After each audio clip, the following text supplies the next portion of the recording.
നമസ്കാരം മക്കളെ, ആകാശ് മാഷാണ്.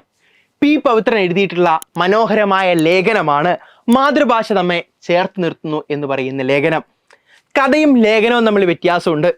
കഥകൾ എന്ന് പറയുമ്പോൾ അനുഭവങ്ങളാണ് എന്ത് ചെയ്യുന്നത്, കഥകളിലൂടെ നമ്മളിലേക്ക് എത്തുന്നത്. എന്നാൽ ലേഖനം വസ്തുതകളാണ്, സത്യങ്ങളും വസ്തുതകളുമാണ് ലേഖനത്തിൻ്റെ കാര്യങ്ങൾ നമ്മൾ സ്വീകരിക്കുന്നത്. വളരെ മനോഹരമായി എങ്ങനെയൊക്കെയാണ് മാതൃഭാഷ നമ്മളിൽ സ്വാധീനം ചെലുത്തുന്നത് എന്നാണ് മാതൃഭാഷ നമ്മെ ചേർത്ത് നിർത്തുന്നു എന്നുള്ള ലേഖനത്തിലൂടെ പി പവിത്രൻ കാണിച്ചു തരുന്നത്. മാതൃഭാഷ മറ്റു ഭാഷകളിൽ നിന്ന് എങ്ങനെയെല്ലാം വേറിട്ട് നിൽക്കുന്നു എന്ന് പി പവിത്രൻ ലേഖനത്തിലൂടെ സൂചിപ്പിക്കുന്നു. അനുഭവങ്ങളിൽ നിന്നുണ്ടാകുന്ന ഭാവങ്ങളെയും വികാരങ്ങളെയും സുന്ദരമായി ആവിഷ്കരിക്കാൻ മാതൃഭാഷയിലൂടെ മാത്രമേ കഴിയും എന്നെന്തിയാണ് ലേഖനം പറയാണ്. ഇവിടെ ഒരു ചിത്രം കണ്ടോ? ഈ ചിത്രത്തിൽ നിങ്ങൾക്ക് എന്താ അവിടെ പുളി തിന്നുകൊണ്ടിരിക്കുന്ന കുട്ടിയെ കാണാം. വളരെ ചെറുതില് പുളി എന്ന് പറയുന്ന ആ ഒരു കായ നമ്മൾ പരിചയപ്പെടുന്ന കാര്യം ഒന്ന് ഓർത്ത് നോക്കിയേ. ആദ്യമായിട്ട് നമ്മൾ എന്ത് ചെയ്യുന്നു? പുളി കാണുന്നു. പുളിയുടെ രുചി, പുളിയുടെ മണം, പുളിയുടെ നിറം, അതിൻ്റെ രൂപം ഒക്കെ നമ്മൾ എന്ത് ചെയ്യുന്നു? നമ്മൾ തിരിച്ചറിയുന്നു. പുളി എന്ന് പറയുന്ന ഒരു വാക്ക് നമ്മൾ പരിചയപ്പെടുന്നു. പുളി എന്ന് പറയുന്ന വാക്ക് നമ്മൾ പരിചയപ്പെടുന്ന ആ സമയത്ത് പിന്നീട് നിങ്ങളുടെ ജീവിതത്തിൽ എപ്പോഴൊക്കെ നിങ്ങൾ പുളി എന്ന് പറയുന്ന വാക്ക് നിങ്ങൾ ഉപയോഗിക്കുമ്പോഴും അവിടെ നമുക്ക് പുളിയുടെ രൂപവും പുളിയുടെ നിറവും പുളിയുടെ രുചിയും ഒക്കെ നമ്മുടെ മനസ്സിലേക്ക് വരും. അതായത് നിങ്ങളുടെ അനുഭവമാണ് പുളി എന്ന് പറയുന്ന ഒരൊറ്റ വാക്കിലൂടെ നിങ്ങളുടെ മനസ്സിലേക്ക് വരുന്നത്. ഇത് മാതൃഭാഷയുടെ സവിശേഷതയാണ്. ആ സവിശേഷതയാണ് ഇതാ ഇവിടെ പറയുന്നത്. കാണുന്നതിനെയും കേൾക്കുന്നതിനെയും സ്പർശിക്കുന്നതിനെയും മണക്കുന്നതിനെയും രുചിക്കുന്നതിനെയും നാം കുട്ടിക്കാലത്ത് പേരിട്ട് വിളിച്ച് മനസ്സിലാക്കുന്നു. അവിടെ വസ്തുക്കളുടെ ആശയം മാത്രമല്ല, അവയുടെ അനുഭവം കൂടി നമ്മളിലേക്ക് എത്തുന്നുണ്ട്. ഏതുപോലെ പുളി എന്ന് പറയുന്ന ഒരു വസ്തു ആദ്യമായി നമ്മൾ കാണുന്ന സമയത്ത്, അത് തൊടുന്ന സമയത്ത്, അത് രുചിക്കുന്ന സമയത്ത്, അത് മണത്ത് നോക്കുന്ന സമയത്ത്, പുളി എന്ന് പറയുന്ന ഒരു വാക്ക് നമ്മൾ പഠിക്കുന്ന സമയത്ത്, പിന്നീട് എപ്പോഴൊക്കെ നിങ്ങൾ പുളി എന്നുള്ളൊരു വാക്ക് ഉപയോഗിച്ചാലും അപ്പോഴൊക്കെ നമ്മുടെ മനസ്സിലേക്ക് അതിൻ്റെ അനുഭവം കൂടി കടന്നു വരുന്നു. അതുപോലെ തന്നെയാണ് അമ്മ എന്നുള്ളൊരു വാക്ക്.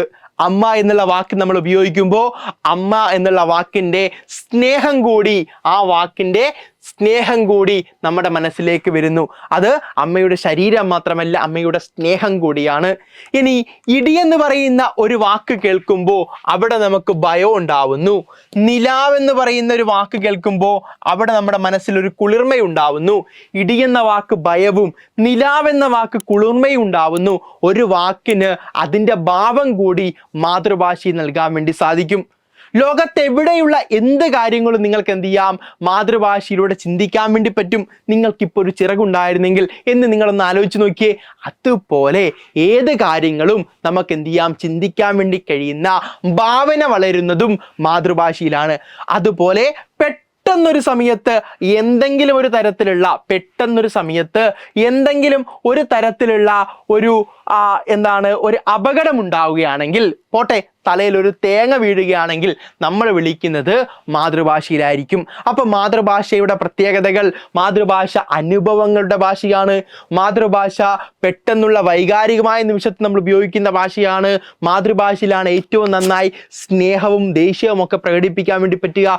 മാതൃഭാഷയിൽ നമുക്ക് എന്ത് ചെയ്യാം? നമുക്ക് എന്തും ചിന്തിക്കാം. ഭാവനയുള്ള ഒരു ലോകത്തെ കാണാൻ വേണ്ടി സാധിക്കും. അപ്പൊ നമ്മുടെ പാഠഭാഗത്തിന്റെ പ്രത്യേകതകൾ മാഷ് ഇങ്ങനെ എഴുതി വെച്ചിട്ടുണ്ട്. മനുഷ്യൻ തന്റെ ചുറ്റുപാടുകളെയും പ്രകൃതിയെയും സമൂഹത്തെയും തൊട്ടറിയുന്നത് മാതൃഭാഷയിലൂടെയാണ്. കേവലം വസ്തുക്കളുടെ അർത്ഥം മനസ്സിലാക്കുന്നതിനപ്പുറം അവ നൽകുന്ന ഭാവവും അനുഭൂതിയും മാതൃഭാഷയിലൂടെ ഉൾക്കൊള്ളാൻ കഴിയുന്നു. പെട്ടെന്നുണ്ടാവുന്ന ഘട്ടങ്ങളിൽ നമ്മൾ പ്രതികരിക്കുന്നത് മാതൃഭാഷയിലാണ്. നമ്മുടെ മുന്നിലില്ലാത്ത ലോകത്തെ പോലും ഭാവനയിലൂടെ മനസ്സിലെത്തിക്കാൻ മാതൃഭാഷയ്ക്ക് കഴിയുന്നു. അറിവിനെ വെറുമൊരു വിവരത്തിനപ്പുറം ആഴത്തിലുള്ള അനുഭൂതിയായി മാറ്റാൻ മാതൃഭാഷയ്ക്ക് കഴിയുന്നു. അപ്പോൾ ഇത്രയും കാര്യങ്ങളാണ് നമ്മുടെ പാഠഭാഗത്ത്, ഒന്നാമത്തെ പാഠഭാഗത്ത് പറയുന്നത്. അപ്പൊ മക്കളെ, നമ്മുടെ സൂപ്പർ ബാച്ച്, ഓണ സ്പെഷ്യൽ സൂപ്പർ ബാച്ച് റണ്ണിങ് ചെയ്തുകൊണ്ടിരിക്കുകയാണ്. പുതിയ ബാച്ച് നമ്മൾ എന്ത് ചെയ്യാണ്? ജൂലൈ 17 സ്റ്റാർട്ട് ചെയ്യാൻ വേണ്ടി പോകുന്നു. അപ്പൊ ബാച്ചിനകത്തേക്ക് ജോയിൻ ചെയ്യാൻ വേണ്ടി ആഗ്രഹിക്കുന്ന ആളുകളാണെങ്കിൽ താഴെ കാണുന്ന കമന്റ് ബോക്സിലും ഡിസ്ക്രിപ്ഷനിലും നിങ്ങൾക്ക് ബാച്ചിനകത്തേക്ക് ജോയിൻ ചെയ്യാനുള്ള ലിങ്ക് തന്നിരിക്കുന്നു. അതേപോലെ നിങ്ങൾക്ക് എന്ത് ചെയ്യാം? അവിടെ കോൺടാക്ട് ചെയ്യാൻ വേണ്ടി അവിടെ നമ്പർ കൂടി കൊടുത്തിട്ടുണ്ട്. അതിനകത്തേക്ക് എന്ത് ചെയ്യാം? കോൺടാക്ട് ചെയ്യാം. അപ്പോൾ ബാച്ചിനകത്തേക്ക് ചേർന്ന് നമുക്ക് ഇതുപോലെ എന്ത് ചെയ്യാം? പതിയെ എന്ത് ചെയ്യാം? പഠിച്ചു തുടങ്ങാം. നല്ല വിജയം നേടാം. അതുപോലെ തന്നെ പ്രധാനപ്പെട്ടതാണ് നമ്മുടെ ക്ലാസ്സുകൾ കഴിഞ്ഞാൽ, നമ്മുടെ ലൈവുകൾ കഴിഞ്ഞാലൊക്കെ നിങ്ങൾക്ക് നോട്ടുകൾ ലഭിക്കണം. അങ്ങനെ നോട്ടുകൾ ലഭിക്കാൻ വേണ്ടിയുള്ളതാണ് നമ്മുടെ A+ ഗ്രൂപ്പ് എന്ന് പറയുന്നത്. അപ്പം നോട്ടുകൾ PDF-കൾ ഒക്കെ നൽകിക്കൊണ്ട് നിങ്ങളെ അടിപൊളിയായിട്ട് നിങ്ങൾക്ക് ഒരു മികച്ച വിജയം നേടാൻ വേണ്ടി നിങ്ങളെ സഹായിക്കുന്നതാണ് A+ ഗ്രൂപ്പ്. അപ്പോൾ A+ ഗ്രൂപ്പിനകത്തേക്ക് ജോയിൻ ചെയ്യാൻ ആഗ്രഹിക്കുന്ന ആളുകളാണെങ്കിൽ എന്ത് ചെയ്യുക, അതിൻ്റെ കൂടെയുള്ള ലിങ്ക് എന്ത് ചെയ്തിട്ടുണ്ട്, താഴെ കമൻറ്റ് ബോക്സിലും ഡിസ്ക്രിപ്ഷനും തന്നിരിക്കുന്നു. അപ്പോൾ ഇതൊക്കെ ഉപയോഗിച്ച് എന്ത് ചെയ്യുക, അടിപൊളിയായിട്ട് പഠിക്കാൻ നമുക്ക് എന്ത് ചെയ്യാം, വീണ്ടും കാണാം. Okay, by.